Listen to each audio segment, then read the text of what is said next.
Hello welcome back to my channel.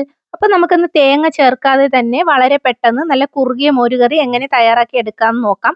ഇങ്ങനെ മോരുകറി തയ്യാറാക്കി എടുക്കുന്ന സമയത്ത് സ്വല്പം പോലും തേങ്ങ ചേർക്കേണ്ട ആവശ്യമില്ല. മോരുകറി നല്ലതുപോലെ കുറുകിയിരിക്കുന്നതായിരിക്കും. അതുപോലെ തന്നെ രാവിലെ എണീറ്റ് വീട്ടമ്മമാർക്ക് വളരെ പെട്ടെന്ന് തയ്യാറാക്കി എടുക്കാൻ പറ്റുന്ന ഒരു മോരുകറിയും കൂടാണ്. അപ്പോൾ ഇങ്ങനെ തയ്യാറാക്കി എടുക്കുന്ന മോരുകറിക്ക് വളരെയധികം ടേസ്റ്റുമാണ്. അതുപോലെ തന്നെ ഇത് തയ്യാറാക്കി എടുക്കാനും വളരെയധികം സിമ്പിളാണ്. അപ്പോൾ ഈ മോരുകറി എങ്ങനെയാണ് തയ്യാറാക്കി എടുത്തേക്കുന്നതെന്ന് നോക്കാം. ഇതിനായിട്ട് ഞാനിവിടെ ഒരു ബൗളിൽ കുറച്ച് തൈര് എടുത്തു കൊടുക്കുന്നുണ്ട്. നല്ല കട്ട തൈരാണ് എടുത്തു കൊടുത്തിരിക്കുന്നത്. അപ്പോൾ ഈ തൈര് നമുക്ക് ജാറിനകത്ത് ഇട്ട് കൊടുത്തിട്ട് ഒന്ന് അടിച്ചു കൊടുക്കാം. അപ്പോൾ ഇതിനകത്ത് ഒരു ചേരുവ കൂടെ നമ്മൾ ചേർത്ത് കൊടുക്കേണ്ടതായിട്ടുണ്ട്. അപ്പോൾ ഞാനത് ജാറിനകത്തോട്ട് ചേർത്ത് കൊടുത്തിട്ടുണ്ട്. ഇനി ഇതിനകത്ത് 1 സ്പൂൺ അളവിൽ കടലമാവാണ് ചേർത്ത് കൊടുക്കുന്നത്.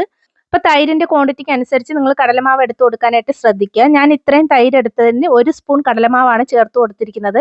അപ്പോൾ കടലമാവ് എന്ന് പറയുന്നത് നിങ്ങൾക്ക് അറിയാമല്ലോ, വളരെയധികം കുറുകുമ്പോൾ വളരെയധികം തിക്കായിട്ട് വരുന്ന ഒരു ഐറ്റമാണ്. അപ്പോൾ ഈ ഒരു കടലമാവാണ് ഇതിൽ ഞാൻ ചേർത്ത് കൊടുത്തിരിക്കുന്നത്. ഇത് നന്നായിട്ടൊന്ന് അടിച്ചെടുക്കാം. അപ്പോൾ തൈര് നല്ലതുപോലെ ലൂസായി കിട്ടിയിട്ടുണ്ട്. ഇനി നമുക്ക് മോര് കാച്ചിയെടുക്കാം. ഇതിനായിട്ട് ഒരു മൺചട്ടിയാണ് സ്റ്റവിൽ വെച്ച് കൊടുത്തിരിക്കുന്നത്. എണ്ണ ഒഴിച്ചു കൊടുക്കാം. എണ്ണ ഒന്ന് ചൂടായി വരട്ടെ. എണ്ണ നല്ലതുപോലെ ചൂടായി വരുന്ന സമയം കൊണ്ട് കടുക് ഇട്ട് കൊടുക്കാം. കടുകിൻ്റെ കൂടെ ഒരു നുള്ളു ഉലുവയും കൂടെ ഇട്ട് കൊടുക്കാം. അപ്പോൾ ഈ ഉലുവയും കടുകും കൂടെ നല്ലതുപോലെ പൊട്ടി വരുന്നതായിരിക്കും. ഈ സമയം കൊണ്ട് ഒരു വറ്റൽമുളക് ഒടിച്ചത് ഇട്ട് കൊടുക്കാം. സ്റ്റൗ ഒന്ന് കുറച്ച് വെച്ചിട്ട് വേണം ചെയ്ത് കൊടുക്കാനായിട്ട്, അല്ലെങ്കിൽ ഇത് പെട്ടെന്ന് കരിഞ്ഞു പോകും. ഇനി കുഞ്ഞായിട്ട് അരിഞ്ഞു വെച്ചിരിക്കുന്ന കൊച്ചുള്ളി ചേർത്ത് കൊടുക്കാം. കൊച്ചുള്ളിയുടെ നിറമൊന്ന് മാറിക്കിട്ടുന്നതിനായിട്ട് നല്ലതുപോലെ ഒന്ന് മൂപ്പിച്ചെടുക്കാം. ഇതിനകത്ത് ആവശ്യമെങ്കിൽ കുഞ്ഞായിട്ട് അരിഞ്ഞു വെച്ചിരിക്കുന്ന ഇഞ്ചി വെളുത്തുള്ളി എല്ലാം ചേർത്ത് കൊടുക്കാവുന്നതാണ്. ഞാനിവിടെ അതൊന്നും തന്നെ ചേർത്തിട്ടില്ല. ഇനി കൊച്ചുള്ളിയുടെ നിറമൊക്കെ ഒന്ന് മാറി ബ്രൗൺ കളറായി വന്നിട്ടുണ്ട്. ഇനി ഇതിനകത്തോട്ട് കുറച്ച് പൊടികൾ ചേർത്ത് കൊടുക്കാം. 1/4 ടീസ്പൂൺ മഞ്ഞൾപ്പൊടി ചേർത്ത് കൊടുക്കാം. കുറച്ച് കായപ്പൊടിയും കൂടെ ചേർത്ത് കൊടുക്കുന്നുണ്ട്.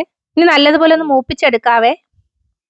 നേരത്തെ ജാറിനകത്ത് അടിച്ചു വെച്ചിരുന്ന തൈര് ഈ ഒരു സമയം കൊണ്ട് ചേർത്ത് കൊടുക്കാം. നല്ലതുപോലെ ഒന്ന് മിക്സ് ചെയ്ത് കൊടുക്കാം. സ്റ്റൗ ഞാനിവിടെ ഓഫ് ചെയ്ത് കൊടുത്തിട്ടുണ്ട്. ചട്ടിയുടെ ചൂട് തട്ടിയിട്ട് തന്നെ ഇത് നന്നായിട്ട് ചൂടായി വരുന്നതായിരിക്കും.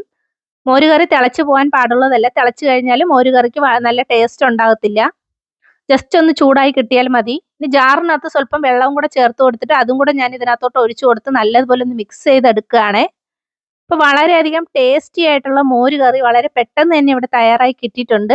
അപ്പോൾ ഇങ്ങനെ ചെയ്ത് കഴിഞ്ഞാൽ ഇത് ചൂടായി വരുന്ന സമയത്ത് നല്ലതുപോലെ കുറുകിയിരിക്കുന്നതായിരിക്കും. അപ്പോൾ ഇതിലൊട്ടും തന്നെ തേങ്ങ ചേർക്കേണ്ട ആവശ്യമില്ല. രാവിലെ എണീറ്റ് വീട്ടമ്മമാർക്ക് വളരെ പെട്ടെന്ന് 2 സെക്കൻഡിൽ തന്നെ തയ്യാറാക്കി എടുക്കാൻ പറ്റുന്ന ഒരു മോരുകറിയുടെ റെസിപ്പിയാണ്.